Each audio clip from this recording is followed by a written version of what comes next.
En janvier 2025. Pour se défendre devant les députés de la 15e législature, deux options s'offrent aux députés maires des Agnam. Vous les aurez à l'entame de cette édition. À Thiès, les habitants du village de Koloban-Tchomban sont dans tous leurs états. Cette cité religieuse est dépourvue de toute infrastructure sociale de base. Face à la presse, le comité de veille, d'alerte et d'entraide basé dans la localité demande une intervention rapide des autorités. Nous serons avec le porte-parole. Mouvement d'humeur également du côté des étudiants ressortissants de Ban. Ils sont menacés d'expulsion de leur immeuble situé à Fan. Le bailleur qui leur avait sommé de libérer le bâtiment depuis fin novembre dernier leur a traduit en justice et l'audience est prévue le 31 janvier. Ces étudiants sollicitent ainsi le soutien de leurs autorités locales et autres hommes de bonne volonté. Voilà donc pour le sommaire, le développement dans une poignée de secondes.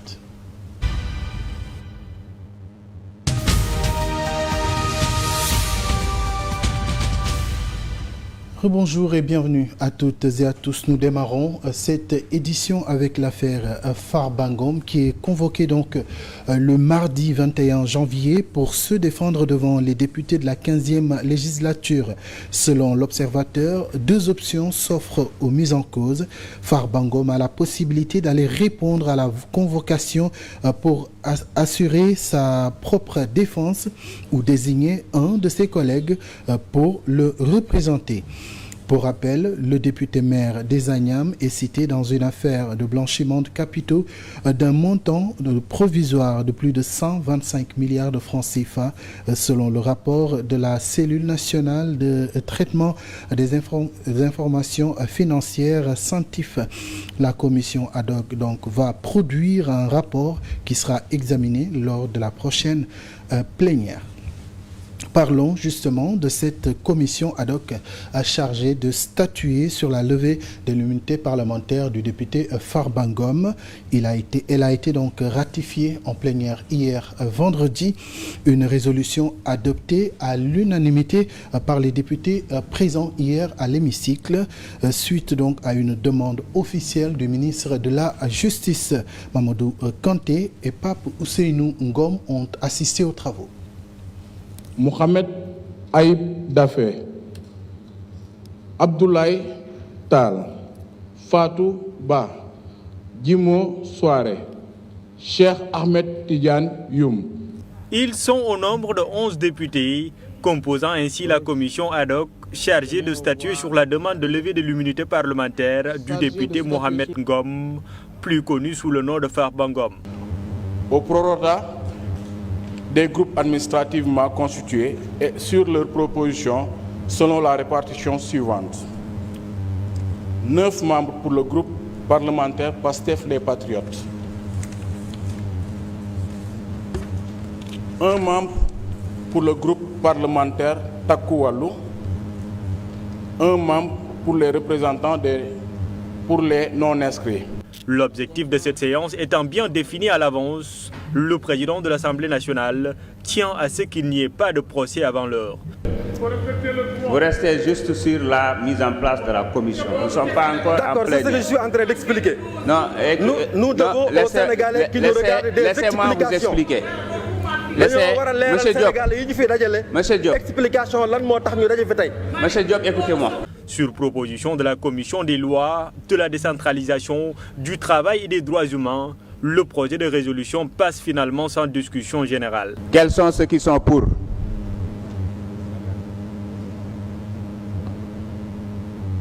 Moi, je note que c'est à l'unanimité. Quels sont ceux qui sont contre? Quels sont ceux qui s'abstiennent? L'Assemblée a adopté. La commission ad hoc ainsi constituée, ses membres doivent se réunir pour organiser leur planning de travail.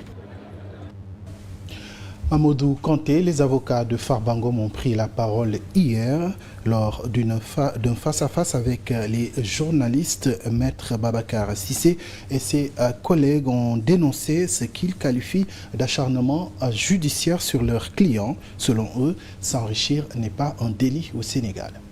Farba Ngom n'a jusqu'à présent pas connaissance de dossiers judiciaires le concernant. C'est l'information donnée par le collectif d'avocats constitué par le député maire des Agnam, juste par précaution. Ni le sieur Mohamedou Farba Ngom, ni aucun des susdits avocats n'a connaissance des faits exacts du dossier judiciaire ouvert par le parquet financier de la République. Monsieur Mohamedou Farba Ngom n'a jamais été mis par l'organisme dit CENTIF en état de connaître et de fournir les éléments concernant les soi-disant affaires signalées. Voilà pourquoi les pensionnaires du barreau sénégalais fustigent le processus de levée de son immunité parlementaire, qui selon eux n'avait pas de raison d'être puisque leur client n'a pas encore été convoqué pour apporter sa version des faits. Selon eux, son seul tort, c'est de s'être enrichi. On peut aujourd'hui lui reprocher de s'être enrichi, parce que ce n'est pas un délit.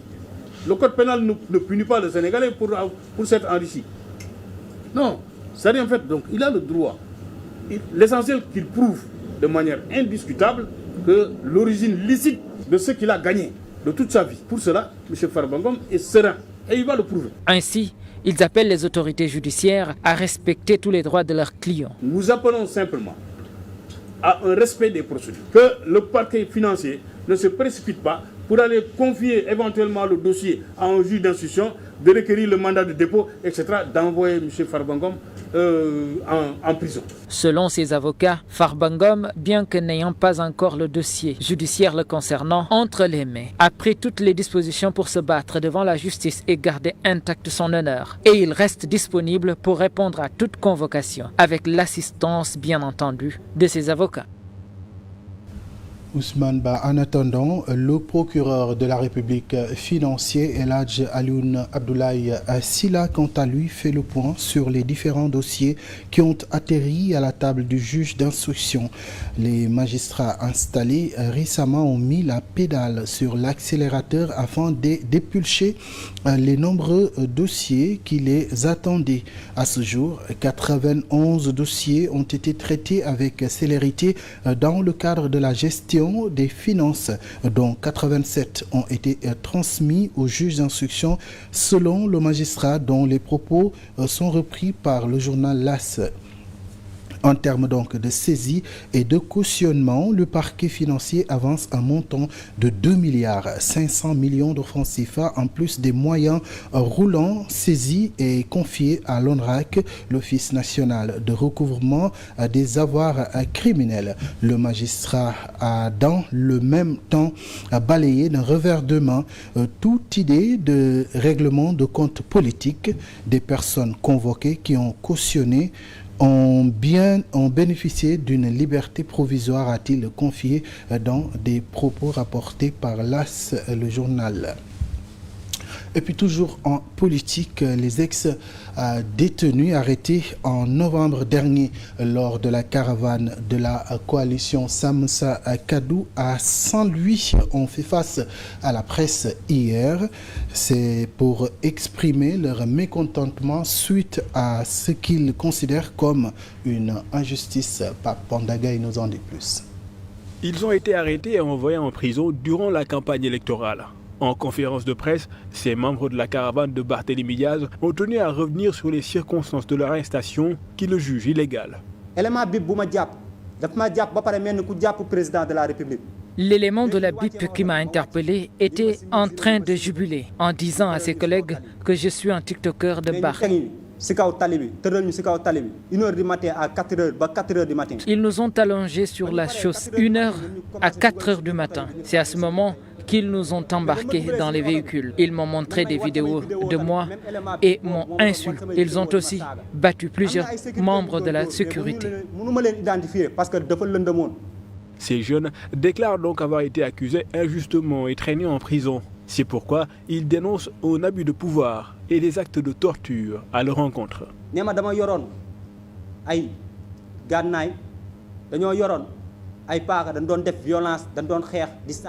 Ils ont dit que j'étais armé et que j'étais auteur d'actes de violence. Si cela est vrai, comment est-ce que j'ai pu le faire alors que je n'ai qu'une seule main? Ces ex-détenus continuent ainsi de réclamer la libération de leurs camarades restés en prison, dénonçant également des conditions carcérales difficiles. Alors, une intersyndicale des agents de l'administration sénégalaise est portée sur les fonds baptismaux hier. Cette nouvelle structure censée défendre les intérêts des travailleurs est mise en place par des organisations syndicales de la justice, de la santé, du commerce et du secteur primaire. Djibril Diallo. L'union fait la force, a-t-on coutume de dire. Et ces syndicalistes l'ont bien compris, venus des secteurs de la justice, de la santé, du commerce et du secteur primaire. Ils ont décidé d'unir leurs forces pour faire pression sur le gouvernement pour mieux défendre les intérêts matériels et moraux des travailleurs. Nous avons décidé, en commun accord avec ces syndicats que vous avez autour de la table, dans ce contexte que nous sommes, avec véritablement donc des difficultés que les organisations, les travailleurs sont en train de vivre, il est donc primordial de réunir nos forces pour donc aller ensemble dans un cadre dynamique et unitaire à travers des actions qui nous sont communes. Plus question donc d'aller au front en ordre dispersé. Ils se sont engagés à mobiliser ensemble toute leur énergie pour une meilleure prise en charge des problèmes des travailleurs et sans tarder, l'intersyndicale annonce ses points revendicatifs sur lesquels va porter son prochain combat. La gestion des carrières donc des membres de cette intersyndicale, c'est-à-dire donc la question des avancements, la question des reclassements, la question des corps d'accueil, le reversement des décisionnaires dans le corps des fonctionnaires. Il y a l'inéquité et le traitement donc salarial entre les agents donc de la fonction publique, la généralisation de l'indemnité de logement, le reversement des contractuels dans l'administration. Ces syndicalistes dénoncent le mutisme du ministre de la fonction publique face à leurs difficultés. Selon eux, il n'a pas suffisamment pris conscience de l'urgence avec laquelle les préoccupations des travailleurs de leur secteur respectif devraient être diligentées au regard des conditions précaires qui rythment le quotidien de ces derniers. Nous prenons la direction de la capitale du rail pour évoquer ce mouvement d'humeur survenu au village de Colobane à Thiomban. Nous sommes dans la commune de Morolan, département de Tivaouane. Les habitants de cette localité sont dans tous leurs états. Cette cité religieuse est dépourvue d'infrastructures sociales de base. Le comité de veille, d'alerte et d'entraide qui a pour objectif le développement de la dite localité demande aux autorités de faire le nécessaire pour changer la situation dans cette localité. Voici donc Pape Dia qui porte leur parole. Il y a un manque d'électricité dans le village où réside officiellement en 2021 3500 âmes et nous sommes en 2025. Donc naturellement le nombre d'habitations a augmenté et le village est situé à 5 km de la ZAC de Thiès.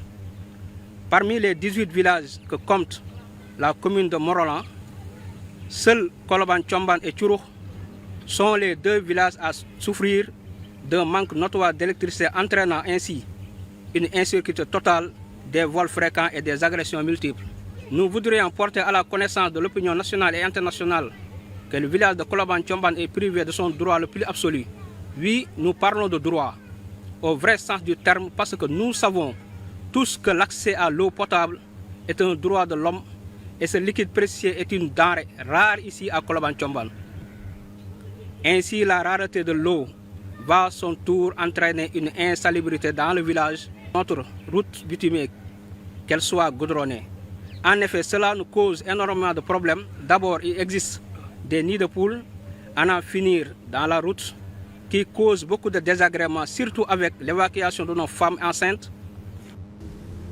De retour à Dakar, c'est le collectif Momelou Wakam qui réclame la restitution de ces terres. En conférence de presse, les jeunes de Wakam réunis autour du dit collectif ont approuvé la décision des autorités portant sur la résolution des problèmes fonciers au Sénégal.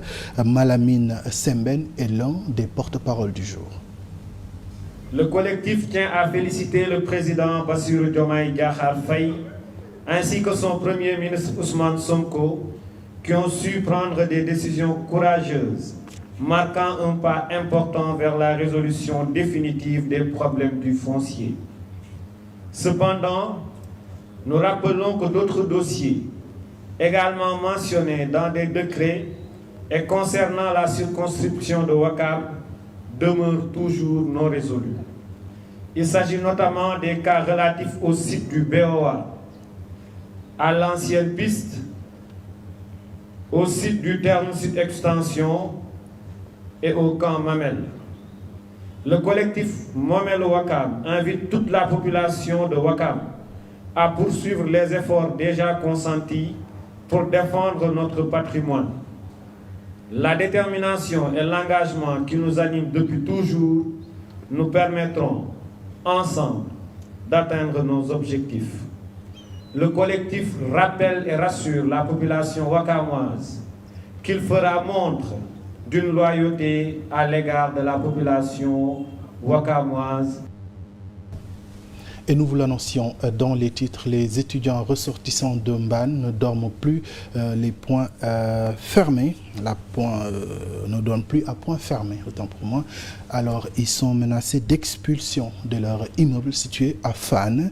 Le bailleur qui leur avait sommé de libérer le bâtiment depuis fin novembre dernier leur a traduit en justice et l'audience est prévue le 31 janvier. Ces étudiants qui ont fait face à la presse tout à l'heure ont sollicité le soutien de leurs autorités locales et autres personnes de bonne volonté afin de trouver un autre local et éviter donc de se retrouver dans la rue ou de rentrer chez eux alors qu'ils sont en plein examen.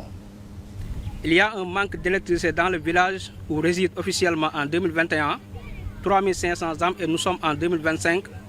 Donc naturellement le nombre d'habitations a augmenté et le village est situé à 5 km de la ZAC de Thiès. Parmi les 18 villages que compte, nous devons répondre à une convocation le 31 janvier pour que le juge prenne une décision. Et nous savons tous si nous répondrons à cette convocation, le juge prendra une date fixe et une date d'expulsion fixée. Et cela peut nuire la vie de tous les étudiants. Nous avons même plus de 31 bacheliers qui viendront bientôt au niveau de l'ICAT. Et nous n'avons pas d'espace pour les accueillir. Donc nous sollicitons aussi à toutes les autorités locales de nous venir en aide.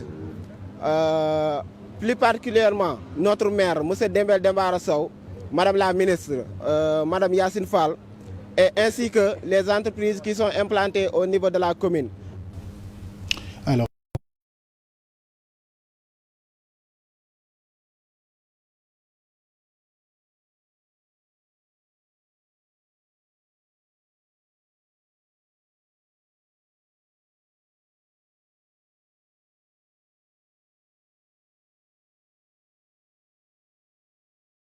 Entre-aide, une rencontre d'échange, de partage et de co-construction entre des acteurs sur le rôle et l'implication des femmes dans le développement. Pour relever ces défis, justement, nous les femmes avons besoin de nous unir davantage, tout en étant solidaires dans nos actions en vue de façonner un Sénégal meilleur. Nous battre pour les questions de la femme, c'est nous battre pour les questions de société.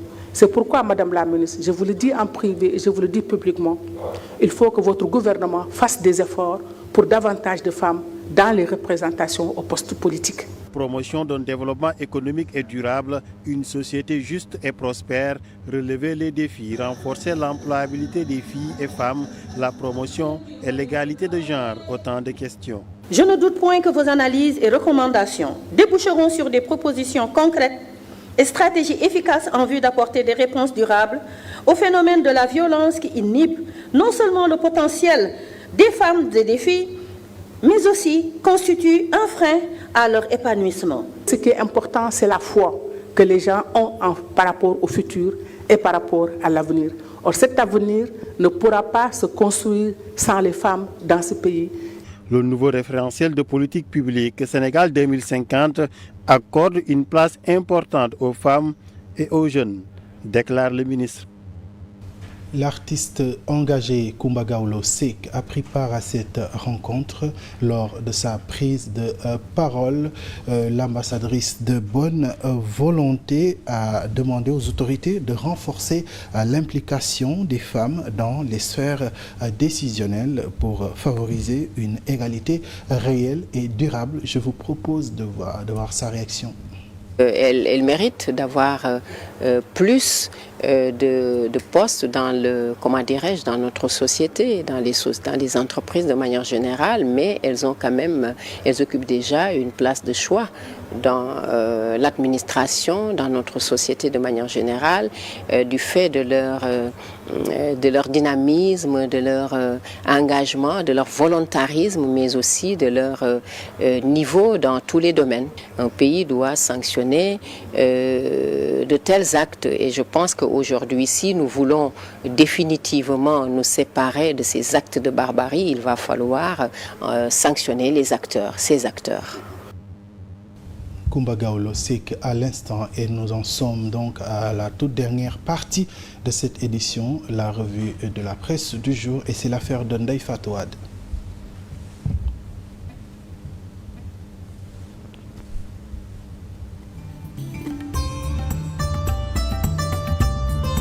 Bonjour. La livraison du week-end de la presse du jour traite principalement de l'affaire Farba Ngom et des enquêtes ouvertes par le pôle judiciaire financier dans plusieurs affaires liées à la reddition des comptes. Le compte à rebours a été déclenché, fait savoir Sud Quotidien à sa une, le sort de Farba Ngom désormais entre les mains de la commission ad hoc de l'Assemblée nationale, composée de 11 membres, dont 9 de Pastef, un du groupe Takku Wallu et un non inscrit, écrit-il. Farba sur un terrain glissant, titre le journal Le Quotidien. Il ne sait pas ce qu'on lui reproche, mais la procédure pour la levée de son immunité parlementaire est enclenchée par l'Assemblée nationale sur demande du ministre de la Justice, constate le journal, vers un bras de fer judiciaire. Alors, 2 précautions valent mieux qu'une. Farba Ngom entend se défendre jusqu'au bout. Il a donc déjà constitué un pool d'avocats. L'Assemblée nationale examine la levée de l'immunité parlementaire du député Mohamedou Ngom alias Farba, accusé de blanchiment d'argent à hauteur de 125 milliards de francs CFA. Le collectif de ses avocats est monté au créneau ce vendredi pour faire part de leurs inquiétudes face à ce qu'ils considèrent comme une procédure comportant de nombreuses zones d'ombre. Que reproche-t-on alors à Farba Ngom? Une question que se pose Le Quotidien à sa une, mais à laquelle les avocats de Farba ne peuvent répondre. D'après ses avocats, Farba Ngom n'a jamais été entendu par le CENTIF ni épinglé, rapporte l'AS. Maître Doudou Ndoye est désolé du fait que son client n'a reçu aucune notification officielle de ce qu'on lui reproche, alors que la procédure de levée de son immunité parlementaire est enclenchée. En tout cas, l'observateur fait remarquer que la machine judiciaire est désormais en marche contre les personnes impliquées dans les infractions économiques et financières, avec l'enquête annoncée par le parquet du pôle judiciaire financier suite au rapport de la cellule nationale de traitement des informations financières CENTIF. Les choses semblent évoluer avec l'arrivée du nouveau régime. L'AS, citant El Hadj Alioune Abdoulaye Sylla, procureur de la République financier, jusqu'à ce jour, 87 dossiers ont été transmis au juge d'instruction. À l'heure où je vous parle, dit-il, en termes de saisie et de cautionnement, nous sommes à un montant de 2,5 milliards de francs CFA, en plus des moyens roulants saisis et confiés à l'ONRAC. l'Office national de recouvrement des avoirs criminels. Dans l'AS, le procureur de la République financier explique que le pôle judiciaire financier a déjà traité 91 dossiers avec célérité dans le cadre de la gestion des finances, dont 87 ont été transmis au juge d'instruction du PJF pour poursuivre les investigations. Le magistrat a dans le même temps balayé d'un revers de main toute idée de règlement de compte politique. Des personnes convoquées qui ont cautionné ont bénéficié d'une liberté provisoire, a-t-il confié au quotidien l'AS. L'Observateur nous parle aussi du cas de Tabaski Ngom, ancien agent comptable de la Commission de régulation du secteur de l'énergie, qui a été entendu par la division des investigations criminelles. L'Observateur affirme que lors de son interrogatoire, cette inspectrice du Trésor a révélé le stratagème qui lui a permis de retirer 766 740 000 francs CFA des comptes de la BGIF et de la CBAO. Source A parle aussi de la création de la commission ad hoc pour la levée de l'immunité parlementaire de Farba Ngom. Les avocats de la défense dénoncent une procédure fumeuse. D'ailleurs, Maître Doudou Ndoye se demande si les députés eux-mêmes savent de quoi ils retournent, parce que pour qu'ils le soient, il aurait fallu qu'on leur remette un document complet pour statuer sur la levée de l'immunité parlementaire de Farba Ngom. C'est tout pour cette revue de presse du jour. Très bonne lecture. Cette revue de presse de Ndeye Fatou Wade met un terme à cette édition. Ndeye Fatou Wade à qui nous disons merci pour la coordination de cette édition et Pape Sarr pour sa réalisation. Chers téléspectateurs, merci pour votre fidélité. Quant à moi, je vous retrouve à 14h pour le journal en Wolof. D'ici là, je vous souhaite de passer d'agréables moments en compagnie des programmes de la 7TV.